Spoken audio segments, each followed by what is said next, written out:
દેશલપર ફાટકથી હાજીપીર રોડનું કામ હાલ ચાલુ છે અને આગામી 1.5 માસમાં પૂર્ણ થવાની શક્યતા હોવાથી કલેક્ટર દ્વારા વાહન વ્યવહાર બંધ રાખવાનું જાહેરનામું બહાર પાડવામાં આવ્યું છે। રસ્તાના નિર્માણ કાર્યમાં અવરોધ ન આવે તે હેતુથી આ નિર્ણય લેવાયો છે, પરંતુ તેના કારણે હાજીપીર વિસ્તારમાંથી મીઠું ભરીને નીકળતા ટ્રક માલિકોને ભારે હાલાકીનો સામનો કરવો પડી રહ્યો છે। ટ્રક ચાલકોની સમસ્યાને ધ્યાને રાખીને અબડાસાના ધારાસભ્ય પ્રદ્યુમનસિંહ જાડેજાએ કચ્છ જિલ્લા કલેક્ટર અનિલકુમાર રાણા વસિયાને તાત્કાલિક અસરથી વૈકલ્પિક માર્ગ મંજૂર કરવા ભલામણ કરી છે।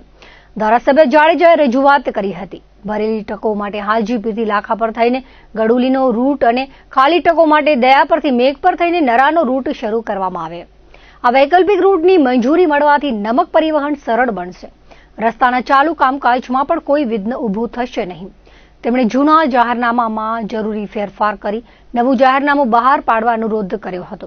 ટ્રક માલિકોને પડી રહેલી મુશ્કેલીઓનું સત્વરે ઉકેલ લાવવા ભારપૂર્વક રજૂઆત કરાઈ હતી। આ વેળાએ અર્જુનસિંહ જાડેજા ઉપરાંત અગ્રણી નમક પરિવહનકારો હાજર રહ્યા હતા। આજે રજૂઆત ખાસ એ હતી ટ્રક ટ્રાન્સપોર્ટવાળાની અને ટ્રક માલિકની। હાજીપીર દેશલપર ફાટકથી હાજીપીરનો જે રોડનું કામ ચાલુ છે, જે સરકારશ્રીએ 85 કરોડ રૂપિયા ફાળવ્યા છે અને કામ ખૂબ ઝડપથી ચાલુ છે, પણ હજી 1.5 કિલોમીટર જેવું બાકી છે, એટલે મહિનો દોઢ એને હજી લાગી જાય। તો એના માટે કલેક્ટરશ્રીને અમે આવેદનપત્ર આપ્યું છે કે એ રોડ બિલકુલ બંધ છે, હવે ક્યાંથી નીકળે એમ નથી ગાડી। તો હાજીપીરથી લાખા પરથી ખડુલી એ ભરેલી ગાડી નીકળે અને ખાલી ગાડી દયા પર મેઘ પરથી નરા એ ચાલુ રહે, એટલે ટ્રક ટ્રાન્સપોર્ટનો જે નિમકનો ધંધો છે એ ચાલુ રહે। ગરીબ માણસો હેરાન ન થાય, ટ્રકના ડ્રાઈવર હેરાન ન થાય, માલિક અને બધાને ધંધો મળી રહે અને મેઇન પ્રશ્ન છે એ સોલ્વ થઈ જાય।